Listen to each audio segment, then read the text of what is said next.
Hey guys, it's Sandy. So it's fall time. Everybody loves pumpkin recipes. I'm getting ready to make some pumpkin bread. This is a healthier version of pumpkin bread. So just let me share it with you what I'm gonna do, and maybe you wanna make it at home too.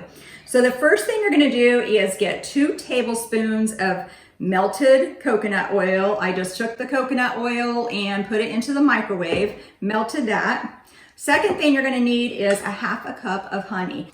Now my honey was crystallized, so I needed to put it in the microwave and just get it melted again. So put in the 1/2 cup of honey into here. And then I'm gonna stick in 1 egg.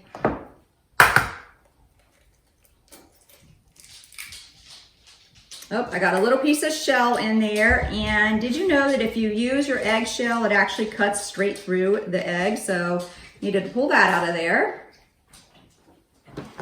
And now I just need to whisk this up. I'm just gonna use a fork. If you have a whisk, use a whisk. Next, you're gonna add in 1/3 cup of plain yogurt. I'm just using plain Greek yogurt. That's what I have in the refrigerator. If you have vanilla, you can use that. Just know that it'll be a little bit sweeter, this bread will. Which this isn't a super sweet bread. This is more of where you really taste the pumpkin in this bread. Now I'm gonna add 1 teaspoon of vanilla extract. I don't know if you know that the lid is always 1 teaspoon. And then I'm gonna add 1.5 cups of pumpkin puree. Now this is actual pumpkin. This is not pumpkin pie mix. This is true pumpkin.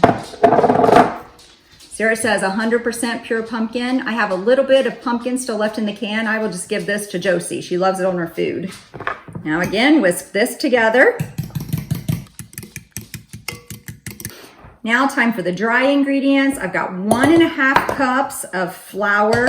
This is unbleached flour. All-purpose unbleached. Make sure that you're buying unbleached when you buy it. Mix that up just a little bit. Get that moving in there. And now I'm gonna put in, for a leavening agent, I need 1 teaspoon of baking soda and then 1/2 teaspoon of baking powder. I need a 1/2 teaspoon of salt. I did make it like a heaping teaspoon. And then the last thing is the spice. I have pumpkin pie spice. If I didn't, I would put it in as cinnamon, nutmeg, and cloves. But since I have the pumpkin pie spice, that's what I'll use. And I just need 2 heaping teaspoons of pumpkin pie spice. Okay, this is what the consistency looks like, and then I'm just gonna put it into a greased loaf pan.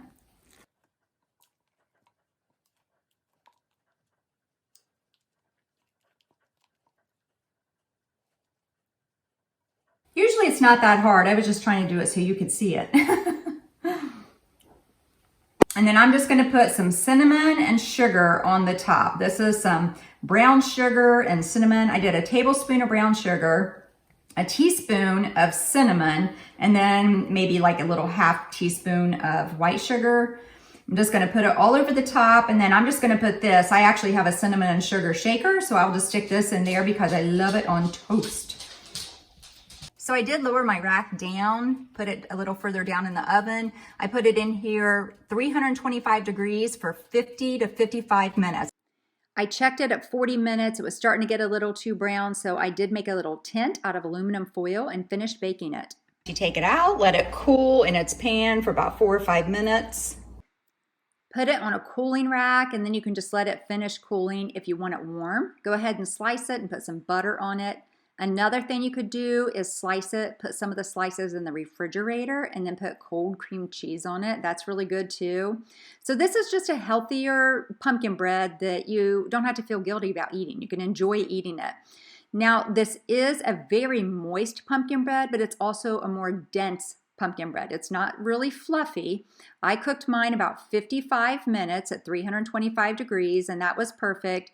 It is a really good bread. I love having it with a cup of tea. And then what I like to do is put cinnamon and sugar on top. This is my super old container I've had forever, and I just make cinnamon and sugar, put it in there.